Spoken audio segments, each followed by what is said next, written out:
Bonjour à tous et bienvenue dans cette nouvelle vidéo sur la prise de parole en public. Aujourd'hui, je vais m'intéresser à comment placer sa voix. Donc, la voix n'est pas à dissocier de la personne ni de la personnalité. Si votre voix n'est pas posée, c'est qu'en fait, il y a un problème inhérent à votre personne. Soit que vous manquez de confiance en vous, soit que vous êtes mal positionné, soit que vous avez l'habitude, par une déformation professionnelle, de parler trop fort ou pas assez fort, ou encore peut-être que la langue dans laquelle vous vous exprimez pour la prise de parole en public n'est pas votre langue maternelle. Et dans ces cas-là, vous avez un problème pour poser votre voix. Nous allons voir dans cette vidéo où se pose la voix, c'est-à-dire dans le corps, où est la base de la voix, d'où est-ce qu'elle sort. Ensuite, les différents types de voix qui sont en vous. Troisième, le pouvoir de la voix. Puis, comment échauffer sa voix pour une prise de parole en public. Et enfin, quelle voix utiliser pour quelle occasion. Je m'appelle Sarah Bénard, je suis coach pour la prise de parole en public. J'ai réussi à associer ma passion, la voix et la scène, pour vous aider à débloquer toutes vos peurs et vos appréhensions pour la prise de parole en public. Alors, pour commencer, où se pose la voix? Alors, la voix, évidemment, elle se pose sur le souffle qui va passer entre les cordes vocales pour les faire vibrer. Ce souffle, il faut qu'il soit le plus bas possible, c'est-à-dire qu'il prenne la base en bas des poumons, c'est-à-dire en fait sur une masse musculaire qui s'appelle le diaphragme. Et le ventre, lorsqu'on prend de l'air pour parler, ne doit pas se gonfler en haut ni au niveau de la poitrine, mais vraiment se gonfler en bas, comme la respiration d'un dormeur. Je ne sais pas si vous avez déjà regardé la respiration de quelqu'un qui dort ou d'un bébé. En fait, il ne respire pas par le haut, il respire par le ventre, par le bas. Et donc, vous pouvez faire le test à la maison si vous ne voyez pas vraiment où ça se situe, en faisant le test du chut, chut, chut. En fait, vous voyez chut, chut, chut, chut. On sent bien que l'air, en fait, est situé très bas dans le corps, au niveau du diaphragme, et qui, en fait, permet de prendre sa base pour être bien placé. Alors ensuite, la voix se pose également grâce à la colonne d'air. Alors qu'est-ce que la colonne d'air? Eh bien, c'est une continuité de souffle qui va du bas des poumons jusqu'à la mise en bouche. Et la pression qui va donc de cette base des poumons, de ce diaphragme jusqu'à la mise en bouche doit être constante. En effet, elle ne doit pas être non plus ni trop forte, ce qui montre que la personne est sous pression, ni trop faible, ce qui montre que la personne n'est pas suffisamment impliquée. Donc, pour matérialiser cette colonne d'air, il existe un moyen technique très simple, c'est la technique de la paille. Alors, je sais qu'on n'en vend plus à l'heure actuelle, mais moi, j'ai gardé précieusement mes anciennes pailles, des fois en plastique, sinon ça ne marche pas. Et en fait, la paille, quand vous la mettez dans la bouche, est le prolongement naturel de la colonne d'air, enfin artificielle plutôt, pas naturel, le prolongement artificiel de la colonne d'air. Et lorsque vous soufflez dans une paille, en fait, vous voyez si le débit est constant. Vous mettez juste la main devant, comme ça, et vous soufflez.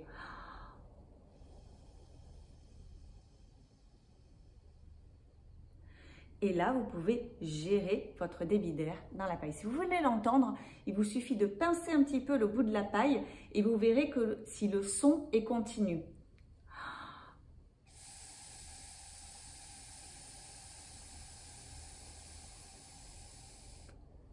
Tout simplement. Et vous vous rendrez compte également qu'en soufflant dans une paille, votre pression vient vraiment du bas du ventre et pas du haut des poumons. Ça, on le voit très très bien grâce à ce simple petit test. Enfin, le troisième point que je veux aborder, donc pour la projection de la voix, c'est l'importance des résonateurs. Alors, il y a des résonateurs visibles, externes, qui sont au-dessus des pommettes et au-dessus de l'arcade sourcilière. Et puis, il y en a d'autres, des internes, que l'on ne voit pas, évidemment, puisqu'ils sont à l'intérieur de notre corps. Donc, pour simplifier les choses aujourd'hui, je vais parler des externes.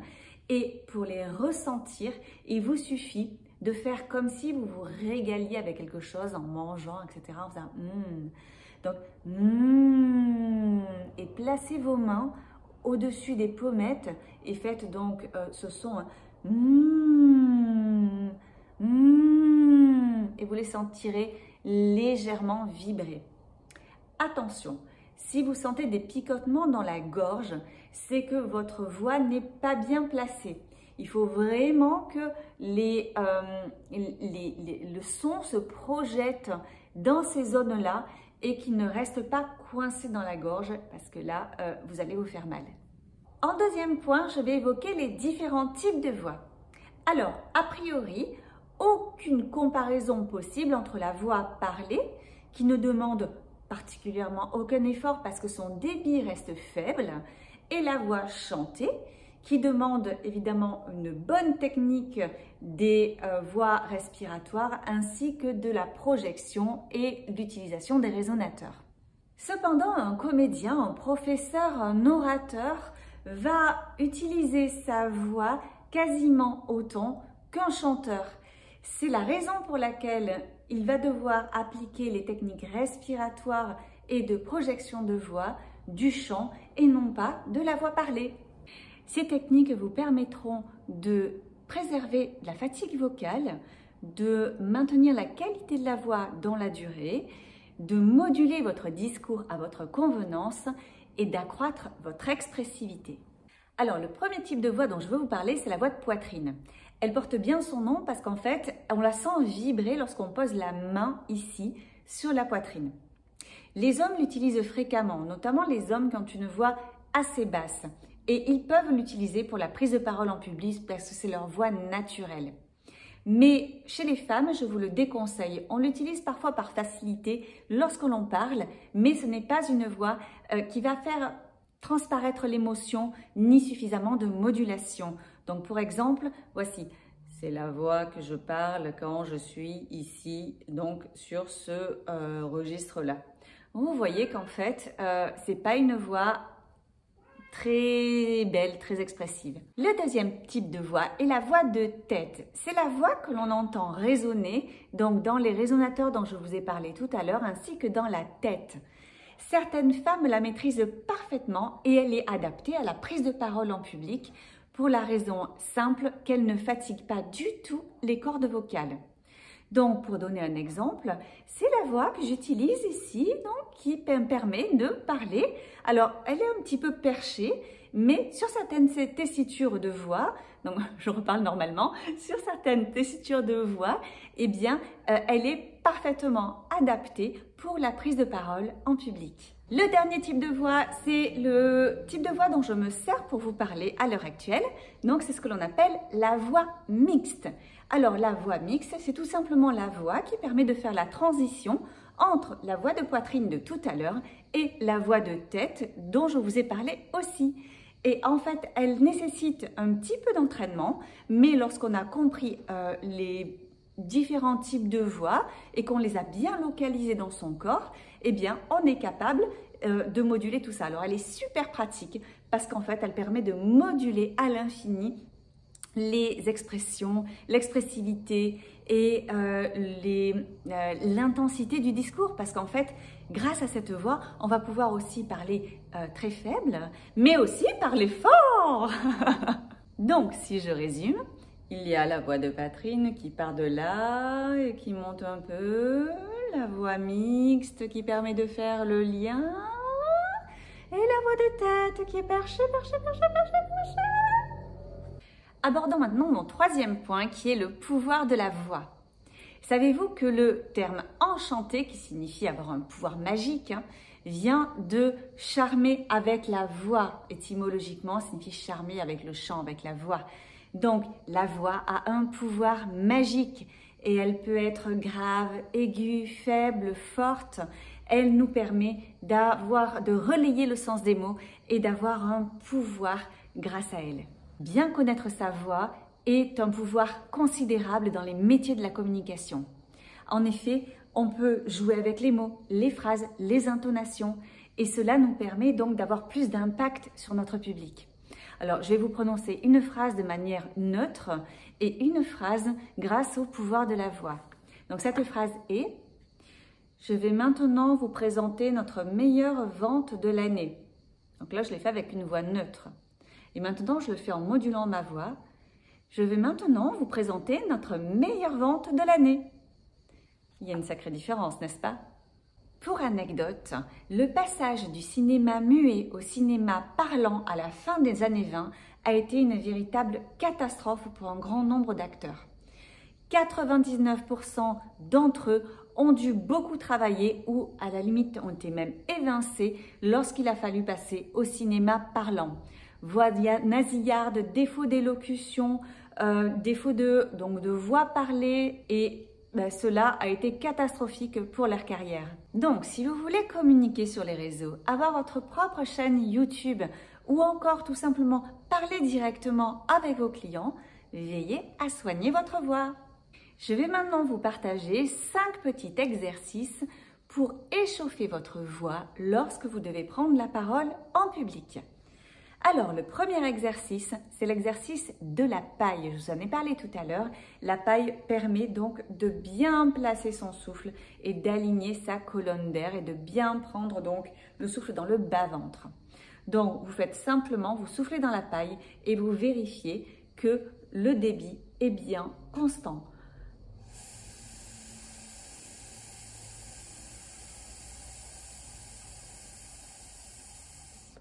Jusqu'à la fin, il ne doit pas y avoir de différence de pression dans votre paille qui représente, qui matérialise votre colonne d'air. Le deuxième petit exercice que vous pouvez faire, donc c'est dans l'ordre, il faut d'abord commencer par la paille et ensuite le deuxième exercice est celui du bourdonnement. Donc vous allez faire et vous allez imaginer une abeille qui vous tourne autour et moduler votre bourdonnement sur différentes fréquences. Exemple.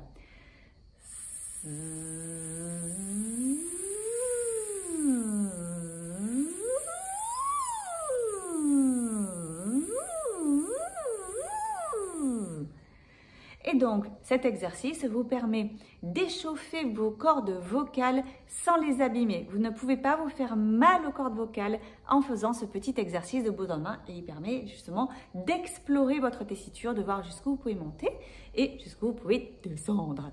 Ensuite, troisième exercice, c'est l'exercice des résonateurs. Donc, bien placer ces vibrations là où il faut, en faisant le Il faut que vous sentiez l'air, puisque vous avez la bouche fermée, l'air qui passe par le nez et donc qui se diffuse dans le masque, ce que l'on appelle le masque.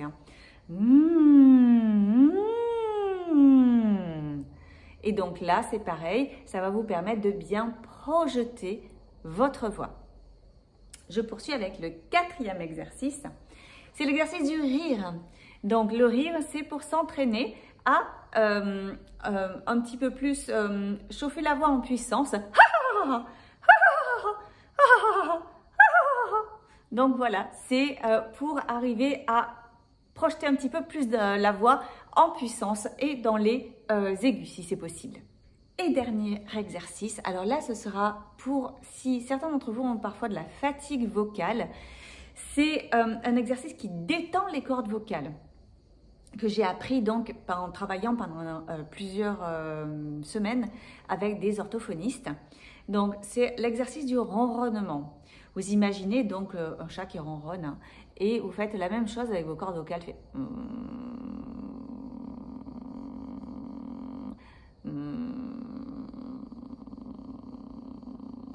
Et plus vous le faites lentement, plus ça détend les cordes vocales qui vibrent vraiment, qui se massent en fait entre elles. Alors moi j'adore faire ça après une journée de travail, vraiment, ou alors après avoir chanté pendant des heures, et ça me détend les cordes vocales. Alors je passe à mon dernier point qui est quelle voix, quel type de voix utiliser à quel moment dans votre prise de parole en public. Donc pour synthétiser, j'ai évoqué 3 voix, la voix de poitrine, la voix mixte et la voix de tête. Commençons par la voix de poitrine. Celle-ci est réservée aux hommes, je dirais quasiment exclusivement, parce que nous les femmes, on va se fatiguer les cordes vocales en parlant de cette sorte. Donc pour les hommes, lorsqu'elle est naturelle, vous pouvez l'utiliser sans problème pour vos discours, vos prises de parole en public. Cela donnera un sentiment d'autorité, de charisme, de conviction et cette voix donc est parfaitement adaptée pour faire un discours en public pour les hommes. La voix de tête est une voix qui va avoir énormément de vibrations et créer un son qui est léger et aigu. Il conviendra pour exprimer les émotions et la connexion avec votre public. Il convient parfaitement pour des femmes qui ont une voix naturellement aiguë, qui la maîtrisent parfaitement et naturellement en fait. Donc, elle créera une certaine intensité émotionnelle avec le public. La voix mixte, comme vous l'avez compris, est celle que je vous préconise parce qu'en fait, elle produit un équilibre parfait entre profondeur et légèreté. Elle est souvent utilisée pour maintenir l'attention de l'auditoire avec une variété de tons parfaitement adaptés à la prise de parole en public. Elles sont utilisées de manière polyvalente et donc toutes les voix, toute votre tessiture pourra être mise à contribution pour émouvoir votre public et l'impacter plus profondément. L'utilisation maîtrisée des différents registres vocaux vous permettra de renforcer l'impact et l'émotion que vous pourrez produire sur votre auditoire. Alors n'hésitez plus, mettez maintenant en application tous les bons conseils que je vous ai donnés dans cette vidéo. À très vite! Si cette vidéo vous a plu, n'hésitez pas à la partager sur les réseaux et surtout à télécharger mon e-book qui est juste en dessous. Merci à vous et à très vite!